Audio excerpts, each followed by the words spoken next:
माघ मास महात्म्य कथा 24वां अध्याय।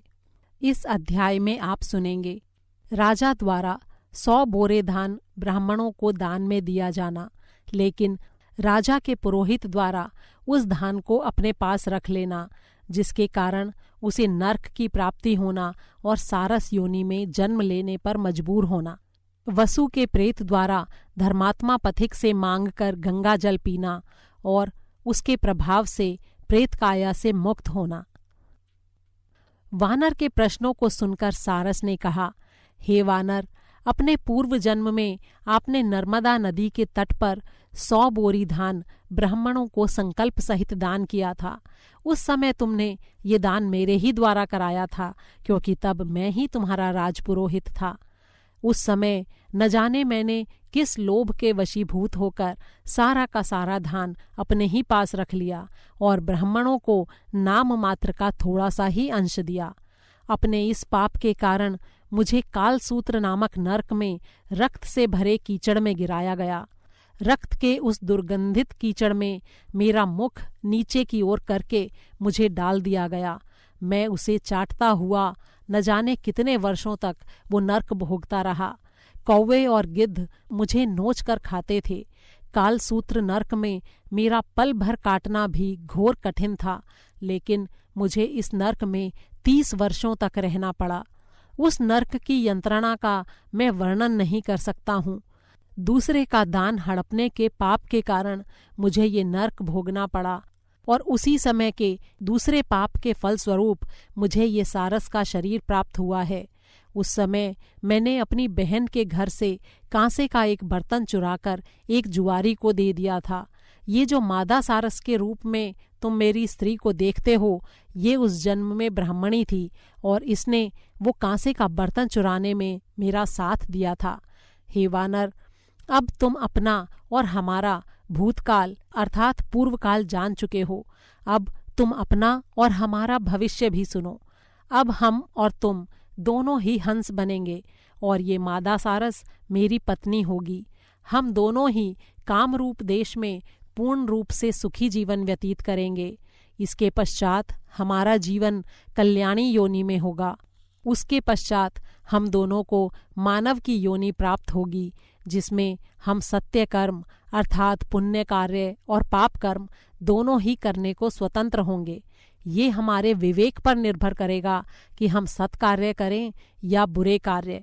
हे वानर, इस प्रकार से ही भगवान शंकर समस्त जीवों को सुख और दुख का उपभोग कराते हैं। हे वानर, अब तुम अपना भविष्य ज्ञान प्राप्त कर चुके हो, इसलिए सुखपूर्वक इस वन में विचरण करो। मैं भी धैर्य धारण करके शांतिपूर्वक सारस का जीवन व्यतीत कर अपनी आयु पूरी करूँगा। ये सुनकर वानर ने कहा, हे सारस, मैंने पहले भी तुम्हारी पूजा की थी और अब भी स्तुति करता हूँ। हे सारस, तुम अपनी पत्नी सहित सुखपूर्वक रहो, तुम्हारा हित हो, कल्याण हो। तुमने मेरा अज्ञान नष्ट कर दिया है। अब मैं भी तुम्हारे कथन को ध्यान में रखकर अपना शेष जीवन वन में व्यतीत करूँगा। इतनी कथा कहने के बाद प्रेत ने कहा, हे द्विज श्रेष्ठ, नदी के तट पर मैंने जब वानर और सारस के इस वार्तालाप को सुना तो मेरा भी अज्ञान नष्ट हो गया। इसके साथ मन का दुख एवं समस्त चिंताएं भी समाप्त हो गईं।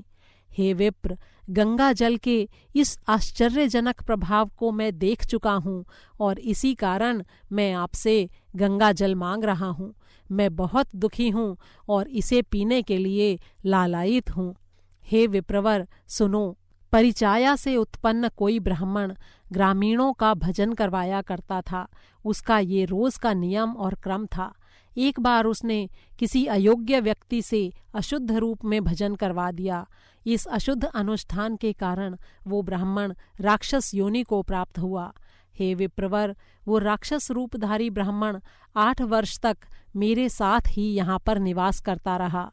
दीर्घ काल बीत जाने के पश्चात जब उस ब्राह्मण के पुत्र ने अपने पिता की मुक्ति के लिए उसकी अस्थियां एकत्रित कर उन्हें ले जाकर कनखल में श्री गंगा जी के पवित्र जल में प्रवाहित किया, तो उसके प्रभाव से वो राक्षस उसी क्षण राक्षस योनि से मुक्त होकर देवलोक को चला गया। हे पुण्यात्मा विप्र, गंगा जल के इस अद्भुत और चमत्कारी प्रभाव को देखकर ही मैंने आपसे गंगा जल की याचना की है। मैंने अपने पूर्व जन्म में तीर्थों पर बिना कुपात्र या सुपात्र का विचार किए सभी का दान ग्रहण किया है, लेकिन स्वयं कभी भी छोटा बड़ा कोई दान नहीं किया। यही नहीं, बल्कि मैंने कभी भगवत नाम जप करके भी उस दान के भार से मुक्त होने का प्रतिकार नहीं किया। इन सारे अपकर्मों के कारण ही मुझे ये प्रेत योनि प्राप्त हुई है। अब इस योनि में मैं अत्यंत दुखी हूँ और मुझे भोजन और जल तक प्राप्त नहीं हो रहा है। इस विंध्य पर्वत पर दुख भोगते हुए मुझे सहस्त्रों वर्ष बीत चुके हैं। हे द्विज श्रेष्ठ, अब आप कृपा करके गंगा जल देकर शीघ्र अतिशीघ्र मेरा उद्धार करने की कृपा करें। इस प्रेत योनि में जीवित रहना और जीवन बिताना अत्यंत ही दुष्कर कार्य है। प्रेत के वचन सुनकर उस पुण्यात्मा पथिक को बड़ा ही आश्चर्य हुआ। साथ ही उसके हृदय में प्रेत के प्रति करुणा भी जागृत हुई और उसने दया से द्रवीभूत होकर उस प्रेत को तत्काल त्रिवेणी का जल दे दिया। प्रेत ने उस त्रिवेणी जल का पान किया और अपने मस्तक पर उससे अभिषेक किया। इसके फलस्वरूप उस प्रेत की प्रेत काया छूटकर उसे दिव्य शरीर प्राप्त हो गया। तब उस दिव्य शरीरधारी प्रेत ने प्रसन्न होकर कहा, श्री गंगा जी के पवित्र जल का पूर्ण गुणानुवाद सहस्त्र मुख वाले ब्रह्मा जी भी नहीं कर सकते हैं। यदि श्री गंगा जी की ऐसी चमत्कारिक महिमा न होती तो भगवान शंकर गंगा जी को अपने शीश पर धारण न करते। अवर्णनीय महिमामय इस गंगा जल का एक बूंद मात्र भी पान करने से मनुष्य, देव तथा सिद्ध योनि को प्राप्त हो जाता है। उसे पुनः माता के गर्भ में आकर शरीर धारण करने के लिए विवश नहीं होना पड़ता है। श्री गंगा जल के समान महिमा वाली ना तो कोई सिद्धि है और ना ही कोई गति है। श्री गंगा जी सर्वोपरि हैं। भक्तिपूर्वक गंगा जी की सेवा करने वालों को अवश्य ही मुक्ति प्राप्त होती है। हे पुण्यात्मा पथिक, तुम्हें दीर्घायु प्राप्त हो और धर्म की रुचि एवं भक्ति प्राप्त हो, तुम्हारा कल्याण हो। तुमने कृपा करके गंगा जल का पान मुझे करवा के मेरा उद्धार किया है। इस प्रकार उस पुण्यात्मा दयालु पथिक का अभिनंदन करने के पश्चात वो दिव्य काया वाला प्रेत स्वर्ग को चला गया। पथिक ब्राह्मण भी खुशी खुशी अपने घर लौट आया। श्री प्रयागराज के महात्म्य को सुनकर वो पिशाच भी माघ मास में त्रिवेणी जल में स्नान करने के लिए प्रयागराज चला गया।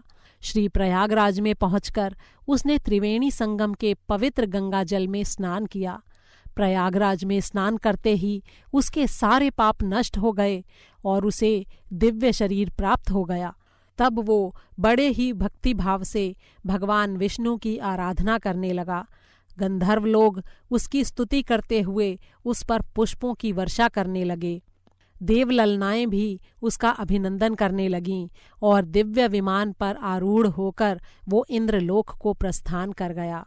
हे विप्रवर, इस पुण्य धार्मिक इतिहास का कथन और श्रवण करने वाले समस्त पापों और संतापों से मुक्त होकर मोक्ष को प्राप्त करते हैं। इति श्री माघ मास महात्म्ये भाषा टीकायां चतुर्विंशोऽध्यायः संपूर्णम्। 24वां अध्याय समाप्त हुआ।